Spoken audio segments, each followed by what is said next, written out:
At kagnay po niyan, makakausap po natin si Ginoong Diwa Ginugundo, Deputy Governor for Monetary Stability Sector ng Bangko Sentral ng Pilipinas. Magandang tanghali po, sir. Si PR Canghel po ito. Magandang tanghali naman.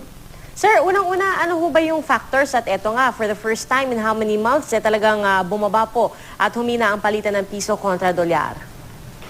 Yan ay humina dahil ang pakiramdam ng merkado ay una, maganda yung nangyayari sa Amerika, no?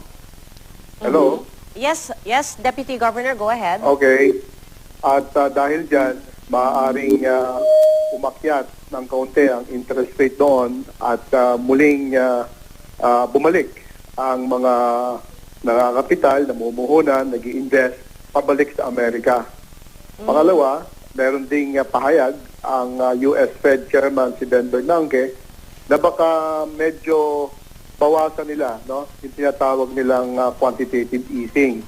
Yung pagbili nila ng mga bonds in the market. Ang ibig sabihin nun, hindi masyadong expansionary yung kanilang monetary policy, so maaaring umakyat ng kaunti yung interest doon. Yan ang dahilan. Dahil inaasahan ng merkado magno-normalize sa Amerika, magbabalikan ngayon yung capital doon sa Amerika.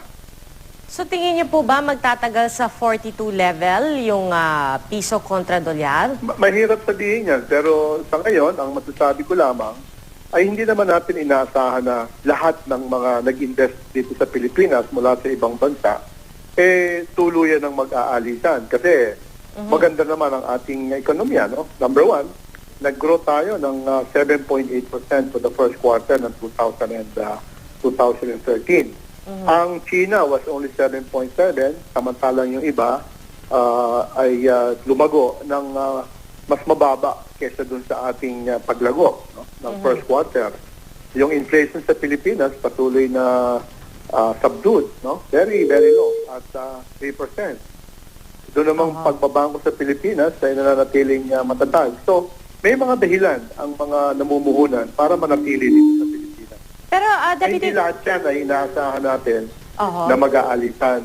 Kaya yung paghina o paglakas ng piso laban sa dolyar, sa tingin ko hindi masyadong magiging malakas ang paggalaw. So, Deputy Governor, ano ho ba talaga ang implikasyon kasi nung paghina? Kasi nga, yung iba, gusto nila pag, yung mga may kamag-anak abroad, di ba? Gusto nila pag medyo tumataas po or pumapalo sa 42 level kasi yung remittances, mas malaki yung halaga. Pero may mga nagsasabi nga rin na iba yung effect nito sa investments or investors. investors. Mula sa pagtingin ng Bangko Sentral, yung lahat ng mga yan ay may tataas yan o kaya bababa ang piso laban sa dolyar. Kasi merkado ang nagdidetermine yan eh. Hindi naman natin pinifix ang palitan ng piso laban sa dolyar. Pagka humihina yan, nabebenepisyohan ang mga exporters saka OFWs. Pag lumalakas naman ang piso, nabebenepisyohan ang gobyerno. Kasi ang gobyerno may utang sa labas at pangalawa, yung mga importers, lalo na yung importers ng langis at mga makinarya. Ang mula naman sa perspective ng Bangko Sentral, kapag matatag ang piso laban sa dolyar, napapanatili nating matatag ang paggalaw ng presyo ng bilihin at saka mga serbisyo dito sa ating bansa. At yan ay nakakatulong sa lahat ng tao, whether exporters, importers, o kaya mga OFW. Alright, Ginoong Diwa Ginugundo, Deputy Governor for Monetary Stability Sector ng Bangko Sentral ng Pilipinas. Maraming salamat po. Magandang tanghali po.